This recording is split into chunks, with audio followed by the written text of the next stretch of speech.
Conformément à l'article 77 de notre Constitution, j'ai l'honneur et le devoir de me présenter devant vous, représentant du peuple souverain, pour adresser à la nation ce message annuel sur l'état de notre pays.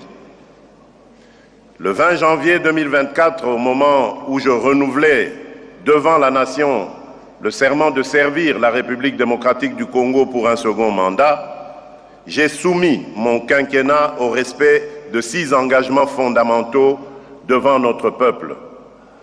Depuis, c'est à la lumière des 10 engagements que se conçoivent jour après jour les orientations majeures de l'action de l'État.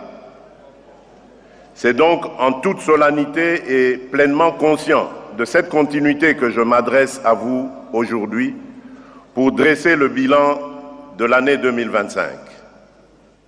Cet exercice n'est pas une simple formalité institutionnelle pour moi. C'est un rendez-vous de vérité, de redevabilité et d'espérance. Vérité sur ce que nous avons traversé, vérité sur ce que nous avons accompli, vérité sur ce qui reste à accomplir. Redevabilité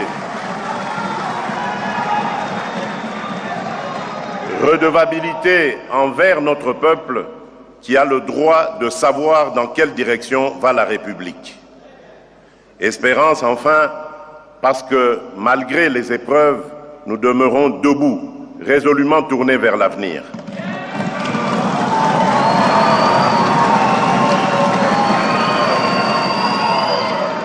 Mes très chers compatriotes, loin d'être une parenthèse dans notre histoire récente, l'année 2025 aura vu l'Est de notre pays plonger dans l'une des périodes les plus sombres de ces dernières décennies. Dès les premiers mois, la coalition AFC M23, bénéficiant du soutien direct de l'armée rwandaise, a déclenché une nouvelle offensive d'envergure, s'emparant notamment de Goma et de Bukavu et étendant son emprise de terreur sur de vastes portions des provinces du Nord et du Sud Kivu. Cette surenchère militaire s'inscrivait dans une logique bien connue, une entreprise organisée de prédation de nos ressources naturelles et de déstabilisation de nos institutions, qui s'est d'ailleurs accompagnée de violations graves et systématiques des droits humains, exécutions sommaires des civils innocents, violences sexuelles érigées en méthode de combat et déplacements forcés de communautés entières arrachées à leurs terres.